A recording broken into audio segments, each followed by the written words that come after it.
From the Annie E. Casey Foundation, I'm Lisa Hamilton, and this is Casey Cast.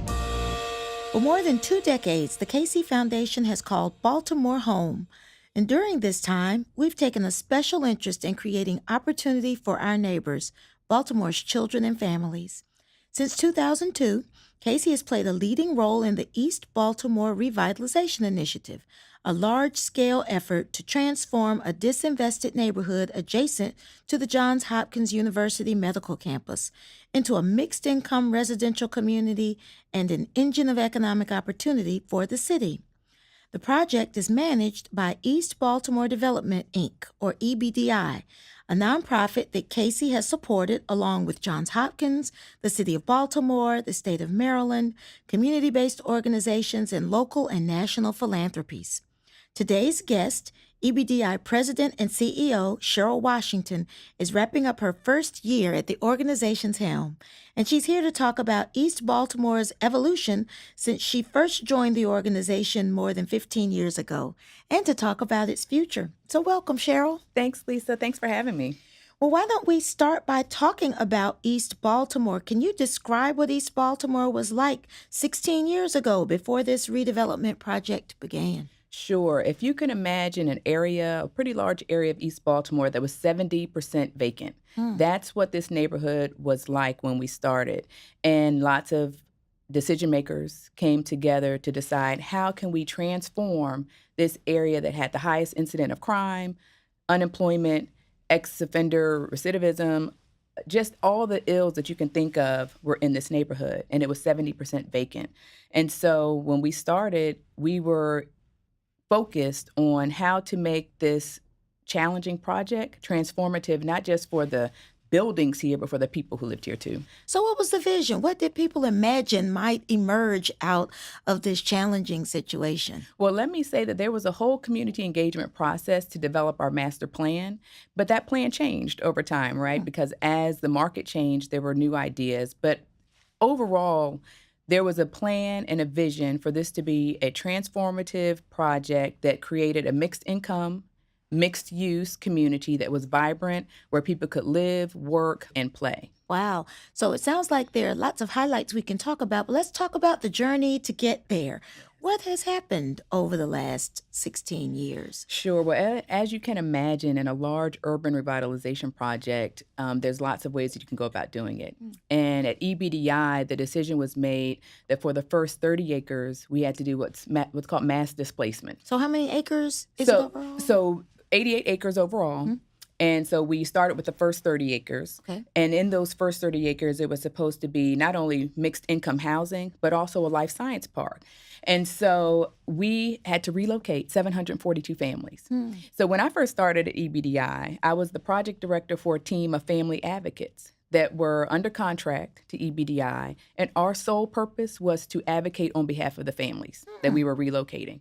And thanks to the support of the Annie E. Casey Foundation, we were able to work with those families before, during, and 5 years after their relocation.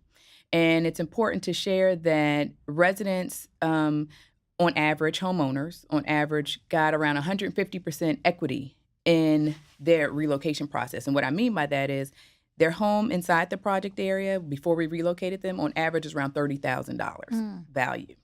So they got that value. And plus, a home that we had to move them to in the open market, on average, was around $180,000. So that $150,000 gain that they got in that move was equity to them that they did not have in the project area. And where did those families end up going? So everybody got to choose, and that's important that everybody knows. And so most families moved to the northeast part of Baltimore City.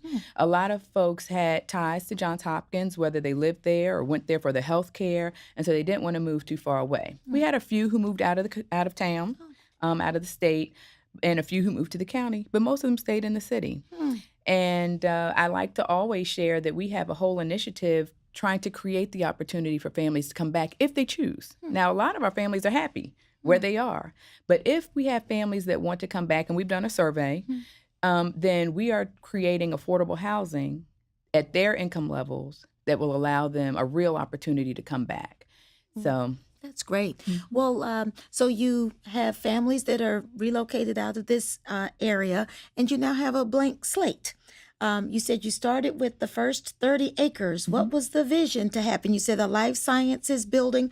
How long did it take for this first 30 acres to get underway? Sure. So we made a commitment to the community that we would not build the first commercial building without building low-income housing so that the families who were being impacted could move in.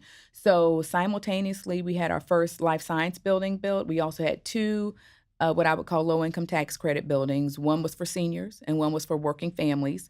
And so they were opened around the same time. And so the vision was always to find a balance with how do you create a market while at the same time taking care of the families who were here.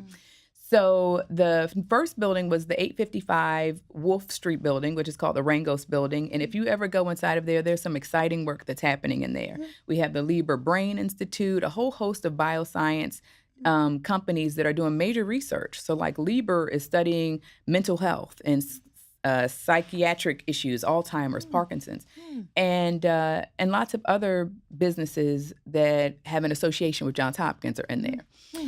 In addition, in that first 30 acres, we also have a vision for market rate housing. So we have market rate new construction townhomes, we have historic rehab townhomes, and we also have a 284 unit market rate rental building that's going to be coming up.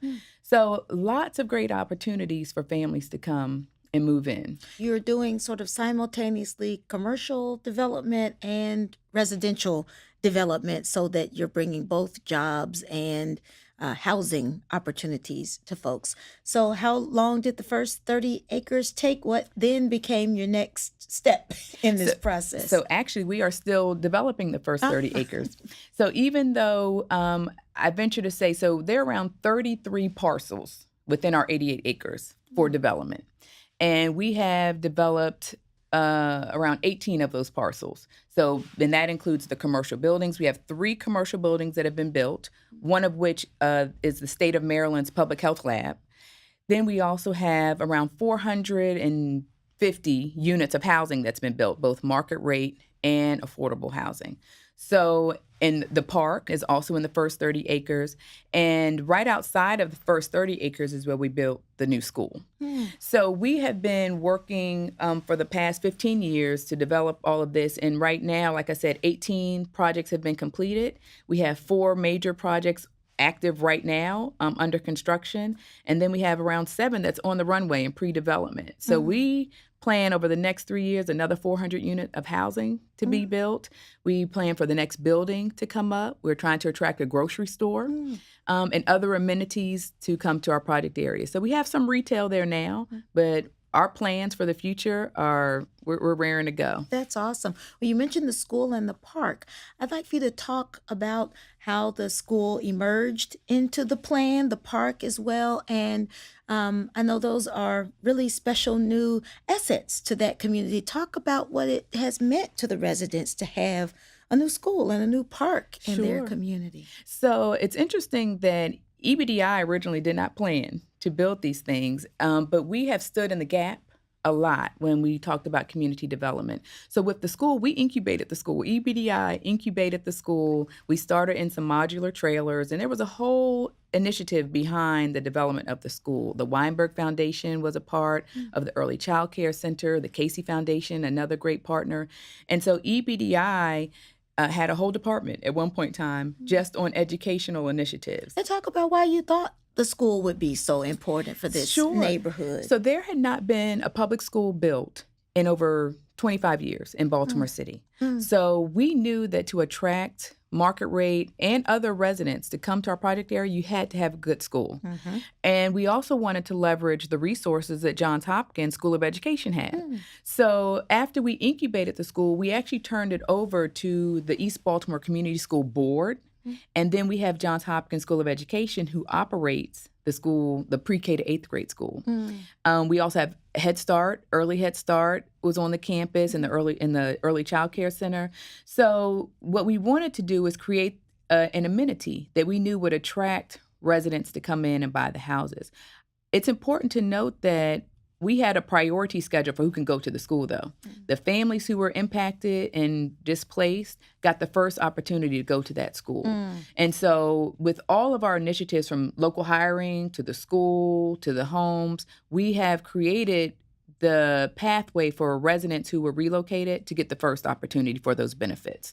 So that's important. And the other thing I like about the school, the campus, is there are a number of shared spaces. So the auditorium, the gymnasium, a family resource center that the community can actually access to come in and use for their own purposes. And you mentioned the partnership with Johns Hopkins. We have talked before on the podcast about anchor institutions, the role that unmovable institutions like universities or hospitals play in the neighborhoods where they are located. And so this is a perfect example of a partnership you have with Johns Hopkins. Could you say a bit more about why that's a really important partnership? Absolutely. I mean, EBDI is very fortunate to be situated where we are. We have great stakeholders from Johns Hopkins as a major anchor institution, the largest employer in Baltimore City, but also the Annie Casey Foundation and the city of Baltimore. But what Johns Hopkins brings to bear are a number of different things, and I can just rattle off a couple, but the school is just one, but our whole local hiring initiative, and we were relocating families.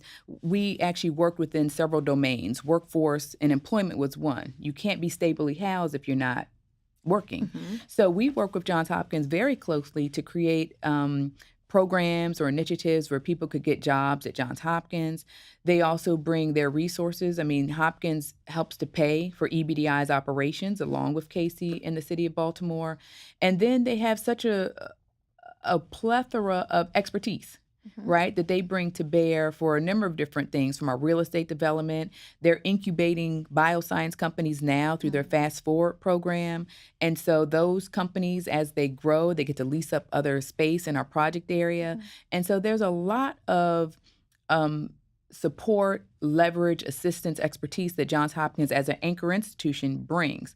And when I go around the country and talk about urban renewal and what EBDI is doing, there aren't too many models like EBDI that has such a strong public-private partnership. And so I think that if other cities were able to harness the support and everything that an anchor institution brings, plus a philanthropic arm, and then the city itself, plus the state of Maryland, it's amazing what can be done.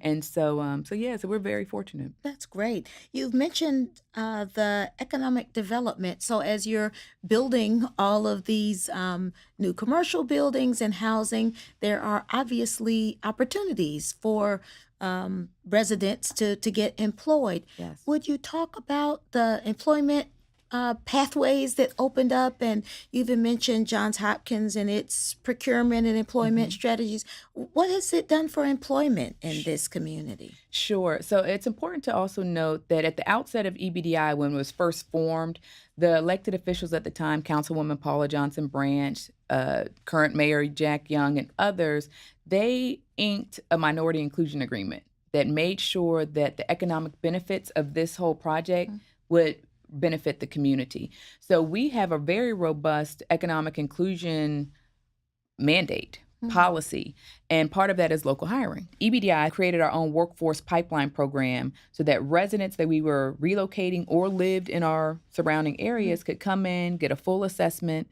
could get access to job training programs or bridge programs as they're called, to get in the door, to get trained, and then at the end there was a job. EBDI also has contractual requirements. So every project that we built, the general contractor and their subs had to create opportunities for local hiring. And we set a certain amount of new jobs for each project. And as folks got trained, or if they were already master carpenters or whatever, we got them placed in those jobs. And so similarly, although a little bit more challenging, was the bioscience. Were the bioscience jobs. Higher skilled. And so we work closely with the Biotechnical Institute of Maryland. And so that was a bridge program getting folks who had a GED, though. So they had to have a GED, but got them trained in a lab associate's position. And if they graduated from there, they actually earned credits to go to Baltimore Community College. And then they got to be placed in a bioscience type of job. The challenge is that in bioscience, which I'm learning, there's a whole research and development process that most of these companies that are incubating are small until they actually figure out their research, and then they're able to get a patent, and then they go on and grow. They can become larger enterprises. Right. So one of the lessons that we learned is that if you're going to do a workforce program, you have to have a job at the end. Right. It will frustrate everybody, especially the residents who are going through there. So the reason why I say we were so successful with construction is because EBDI could control that. Right. So we have exceeded all of our goals.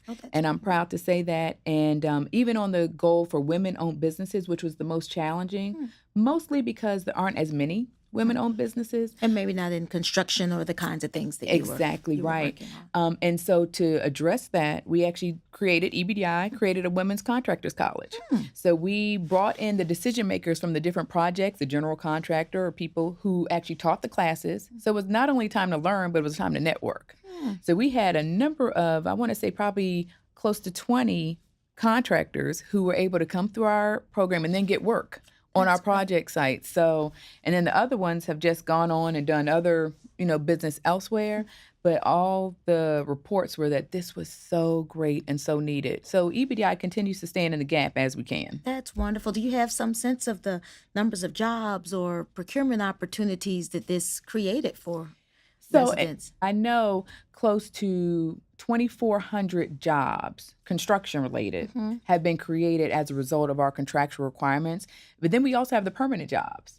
So we don't have contractual requirements for the permanent jobs because it's a little bit harder to do. But I know that over 1,500 permanent jobs have stemmed from our project. Not all have gone to local residents, but a large number have gone to local residents. So that's fantastic. And then to hear you talk about the businesses that have been incubated and have gone on to get contracts with Hopkins and others in the area, that is a fantastic legacy to leave in this work.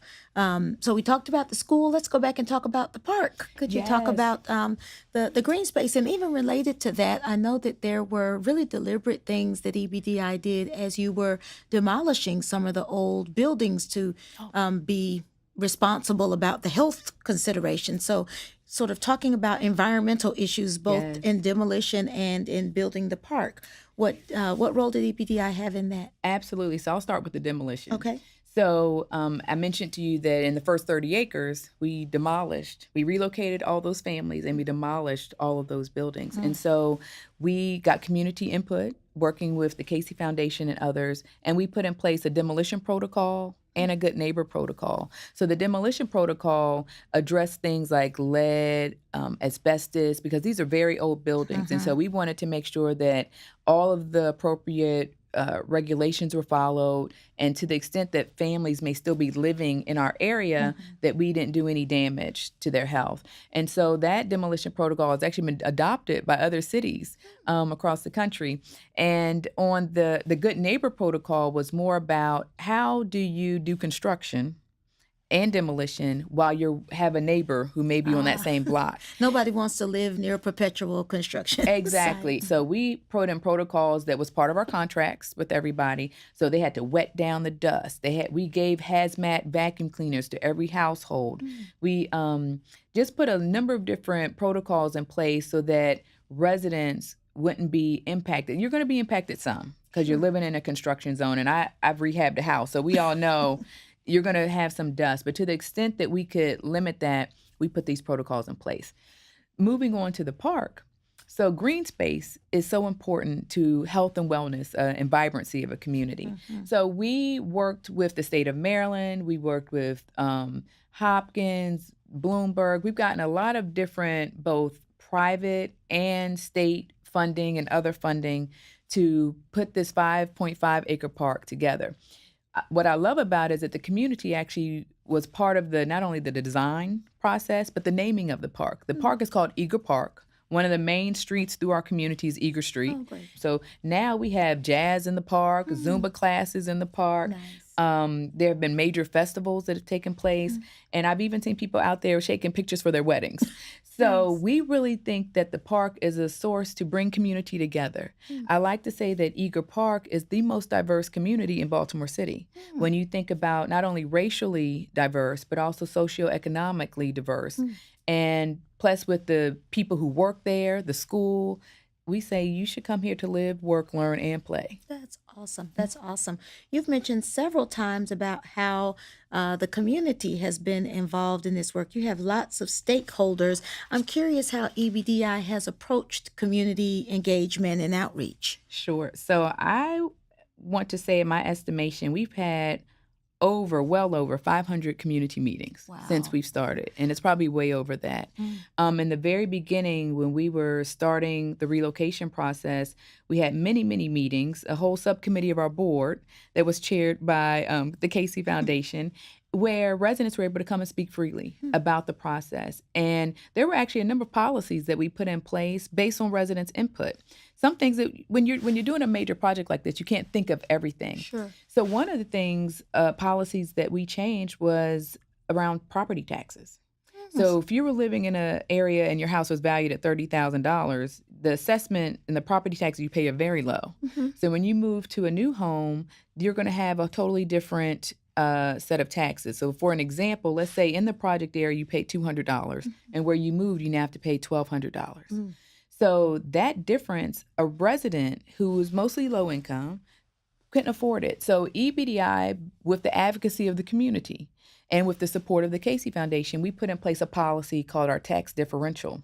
So for that first year after a person was relocated, we paid 100% of the difference on what they paid in taxes in the project area and in their new house. And then we did a step down. So the next 2 years, we paid 50%. And at the same time, our family advocates were trained to help families fill out the tax credit application, which are based on income. I think it's also based on age as well. So we were equipping families with the resources they need to pay their property taxes, but also teaching them how to fill out the tax credit. So I'm very proud of that one. Another policy, really quickly, is we had families who didn't want to move, and we didn't want them to move. So, and when it came time to do the second phase outside of the first 30 acres, the community got together and said, how can we use our relocation benefit and either stay in our same house or buy a house on another property or another block and rehab that? So we came up with two programs, the House for House program and the Home Repair program. So EBDI has to comply with the Maryland Historical Trust regulations. So a certain number of blocks had to be preserved. So if Because of the historical significance. Exactly of it. right. And so if there was a homeowner who lived on a preservation block, they could take the relocation benefit and rehab their home, called a home repair program. And so, and then if they were on a block that was to be demolished, they could pick a home on a preservation block, take the relocation benefit and rehab that. That's the House for House program. Through that program, we had 40 homeowners who were able to stay in our project area. And if you drive down Chase Street in our project area, you'll see that whole block is rehabbed. And we've also had around 30 families, renters, who were able to move into our first set of low-income tax credit buildings. And then, of course, those numbers fluctuate over time because some people move out, come back in. So how has this community come together? You've had some residents who've been there a long time, and you've got new homeowners moving in. How have you worked to help create community that is beyond just how they engage with EBDI, but how they engage with one another? Sure. And I sit here today just so happy to be able to report, because back when we first started in 2004 all the way through 2010, a lot of those meetings that I told you we had, if you can imagine, were very contentious. I'm sure. Lots of distrust, lots of issues. And so EBDI has worked with the community to help establish the Eager Park Neighborhood Association, because we do believe in organizing, activism. And so to sit in the room and see new residents with historic residents working together on a common cause, it really shows what type of transformation can be done. So they're working on things like security issues, beautification issues, and so EBDI, now we can step back, because we said we don't want this to be an EBDI-led initiative. We want the community to take this on, and man, they have just been great. That is fantastic.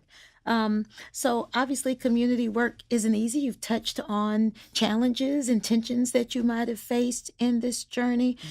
Could you share what are some of the things that you've learned along the way? Because there are lots of efforts going on around the country where we want to see neighborhoods become strong, healthy places for families to grow up. And we want them to learn from the example of EBDI. What are some of the challenges you've had, but also the lessons that you've learned that could be instructive for others? Sure. Well, first and foremost, what I would say is don't assume, right? So don't assume that you know what the community needs.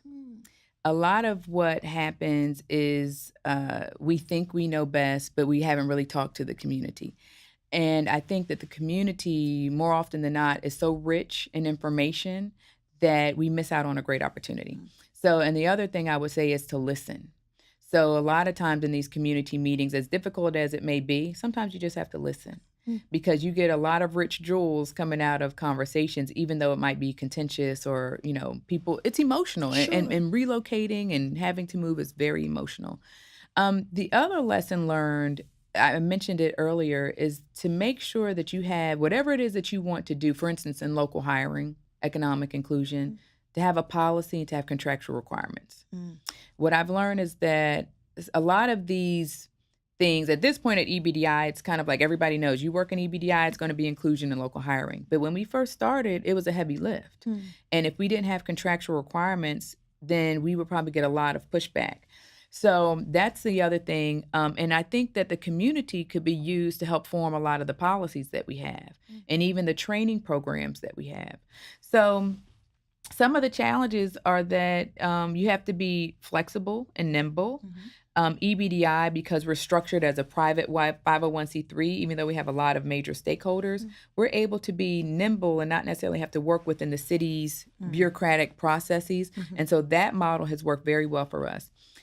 During the height of the recession, we were able to, when development had pretty much stopped, EBDI was able to step into the shoes of a developer. And we built a graduate student housing building, a 525-bed project that houses Hopkins graduate students. And so we were able to show that development can still happen in the height of a recession. So there's certain lessons that we've learned about our governance structure, but also the community engagement piece that I think are valuable for other urban revitalization projects. Oh, that's very helpful. Well, one of the things that I think has been exciting is that this project has been a catalyst not just in the footprint that you defined, but in adjacent communities. Please talk about what has happened outside of the East Baltimore footprint. There is a lot of great work that's happening to the west, north, and east of us. And then right on our southern border is Johns Hopkins Medical Campus. And I think when we talk to our neighbors, the other developers, they use EBDI as their main source of support for any type of state capital grants and others. So we're just proud to be a part of that. That is fantastic. That's fantastic. Well, I'm curious what lies ahead for EBDI. What do you see on the horizon for this project and for this work? Sure. Well, in the short term, over the next 3 years, we anticipate getting another 400 units of housing done. We are laser focused on attracting a grocery store, doing our next commercial buildings. But on the human side, which is the side I like to talk about the most since I started with the families, we're 100% committed to fulfilling our core value promises. So making sure that local hiring continues, economic inclusion, that we build a third of our housing to be affordable, and also create opportunities for families to come back who were displaced. Those are what lie ahead of us. And the other thing that I'm very, very much focused on is telling the story of EBDI. Great. So what you hear in the media and what you may have read in the paper, 2012, there's a whole nother story about the success and lessons learned, right? Because it's two-sided. But there's a lot of great work that's happened at EBDI that I think could be a model for responsible redevelopment. And I think that all of the stakeholders that have been a part of this should be proud of what we've done. So it's my job to make sure that everybody knows all the great stories that have happened and also our challenges. That's fantastic. Well, for anybody who's coming in and out of Baltimore, this wonderful neighborhood lies right adjacent to the Amtrak train tracks. So anybody who's coming in and out of Baltimore, I hope they'll peek over and see all of the fabulous things that are happening in East Baltimore. Absolutely. And I hope they stay at the new Marriott Residence Inn at Johns Hopkins that was built in our project area with a beautiful rooftop restaurant on the 16th floor. That's fantastic. Sounds like there's a lot of reasons to come check out East Absolutely. Baltimore. Well, thank you so much, Cheryl, for sharing this work and your journey in it with us. And I want to thank our listeners for joining us as well. If you've enjoyed today's conversation, please rate our show on Apple Podcasts to help others find us. You can ask questions and leave us feedback on Twitter by using the CaseyCast hashtag. To learn more about Casey and the work of our guests, you can find our show notes at aecf.org/podcast. Until next time, I wish all of America's kids and all of you a bright future.